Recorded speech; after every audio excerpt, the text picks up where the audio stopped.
Praise the Lord. தேவனுக்கு மகிமை உண்டாவதாக. ஆண்டவர் இரட்சகருமாய் இருக்கிற இயேசு கிறிஸ்துவின் நாமத்தினாலே உங்கள் யாவரையும் இந்த கால வேளையில் நான் வாழ்த்துகிறேன். இந்த நாளுக்கான தேவனுடைய வார்த்தை யோபு 25வது அதிகாரம் 2வது வசனம். அதிகாரமும் பயங்கரமும் அவரிடத்தில் இருக்கிறது, அவர் தமது உன்னதமான ஸ்தலங்களில் சமாதானத்தை உண்டாக்குகிறார். யோபு பக்தர் சொல்லுகிறான், அதிகாரமும் பயங்கரமும் அவரிடத்தில் இருக்கிறது, அவர் உன்னதமான ஸ்தலங்களிலிருந்து சமாதானத்தை உண்டாக்குகிறவர் என்று எழுதப்பட்டிருக்கிறது. அவரிடத்தில் அதிகாரமும் பயங்கரமும் இருக்கிறபடியினால சங்கீதம் 66வது அதிகாரம் 3வது வசனத்தை வாசித்து பாருங்கள். அங்கே எழுதப்பட்டிருக்கிறது, உமது மகத்துவமான வல்லமை நிமித்தம் உம்முடைய சத்துருக்கள் அடங்குவார்கள். தேவனுடைய அதிகாரத்திற்கு முன்பாக எந்த சத்துருவும் நிற்க முடியாதுங்க.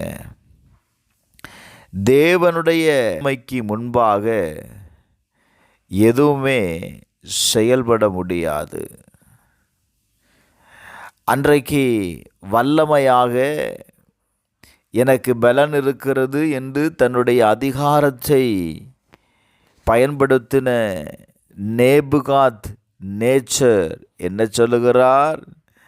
எனக்கு புத்தி திரும்பி வந்தது, நான் உன்னதமானவரை ஸ்தோத்திரிக்கிறேன், ஜீவிக்கிறவரை புகழ்ந்து மகிமைப்படுத்துகிறேன், அவருடைய கர்த்தத்துவமே நித்திய கர்த்தத்துவம், அவருடைய ராஜ்யமே தலைமுறை தலைமுறையாயிருக்கும், என்னுடைய அதிகாரம் ஒன்றுமில்லை, என்னுடைய மகிமை ஒன்றுமில்லை, அவருடைய மகிமைக்கு முன்பாக. இந்த கால வேளையில் அநேக நேரத்தில் நாம் நம்முடைய மகிமையையோ நம்முடைய பலனையோ சார்ந்திருக்கும்போது எந்த காரியத்தையும் மேற்கொள்ள முடியாது. இந்த கால வேளையில் தேவனை சார்ந்து கொள்ளுவோமா? வேதம் சொல்லுகிறது, கொலோசியர் 1:20, அவர் சிலுவையில் சிந்தின இரத்தத்தினாலே நமக்கு சமாதானத்தை உண்டாக்கியிருக்கிறார்.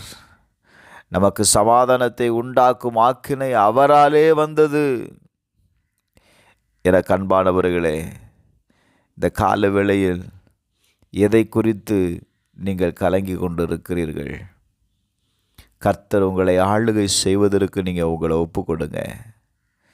ஏசாயா 57:15 நீங்கள் வாசித்தீங்கன்னா, நித்திய வாசியும் பரிசுத்தர் என்கிற நாமம் உள்ளவருமாகிய மகத்துவமும் உன்னதமான கர்த்தர் சொல்லுகிறது என்னவென்றால், உன்னதத்திலும் பரிசுத்த ஸ்தலத்திலும் வாசம் பண்ணுகிற நான் பணிந்தவர்களின் ஆவியை உயிர்ப்பிக்கிறதற்கும் நொறுங்குண்டவர்களின் இருதயத்தை உயிர்ப்பிக்கிறதற்கும் நொறுங்குண்ட பணிந்த ஆவி உள்ளவரிடத்தில் வாசம் பண்ணுவேன் என்று சொல்லுகிறார். உங்களுடைய இருதயத்தை கர்த்தர் உயிர்ப்பிக்க போகிறார்.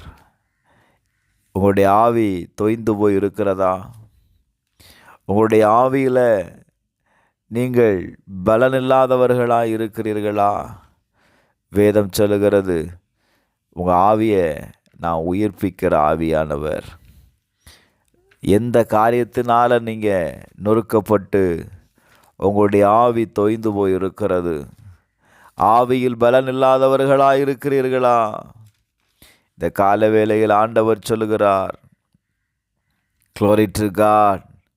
வேதம் சொல்லுகிறது, 1 நாளாகமம் 29:11, மாட்சிமையும் வல்லமையும் மகிமையும் ஜெயமும் மகத்துவமும் உம்முடையவைகள், வானத்திலும் பூமியிலும் உள்ளவைகளெல்லாம் உம்முடையவைகள்.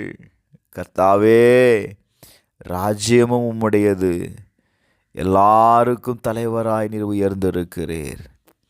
உம்முடைய கரத்தினால எவரையும் மேன்மைப்படுத்தவும் பலப்படுத்தவும் உம்முடைய கரத்தினால் ஆகும். இந்த காலவேளையில் ஆண்டவர் சொல்லுகிறார், என்னுடைய கரத்தினால் இது ஆகும். இந்த காலவேளையில் நம்மளை தாழ்த்துவோமா? தேவனுடைய சமூகத்தில் எத்தனை பேர் நீங்கள் உங்களை தாழ்த்த போகிறீங்க? கர்த்தருடைய ஆவியானவர் சொல்லுகிறார், நீங்கள் தாழ்த்தப்படும் பொழுது கர்த்தர் இன்றைக்கு அவருடைய வல்லமையை உங்களுக்கு தருவார். உங்கள் சத்துருக்கள் அடங்குவதை நீங்கள் பார்ப்பீர்கள். கர்த்தருடைய மகிமை வெளிப்பட போகிறது. ஒரே ஒரு வார்த்தை எல்லாரும் சேர்ந்து சொல்லுவோமா? ஆண்டவரே, எங்களை சோதனைக்கு உட்பட பண்ணாமல் தீமை நின்று எங்களை ரட்சித்து கொள்ளும். ராஜ்யமும் வல்லமையும் மகிமையும் என்றென்றைக்கும் உம்முடையவைகளே. ஆமென்.